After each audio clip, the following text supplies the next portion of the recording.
உருட்டு கட்ட சத்தம் கேட்டா சாமிடா.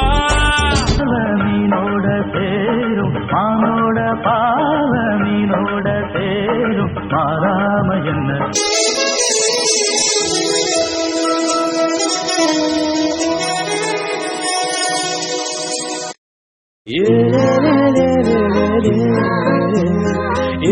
ரெண்டு கடை அல்வாடா இட்லி கடை ஹாயாடா உருட்டு கட்ட சத்தம் கேட்டா சாமிடா. மீனோட தேரும் மானோட பால மீனோட தேரும் மாறாம என்ன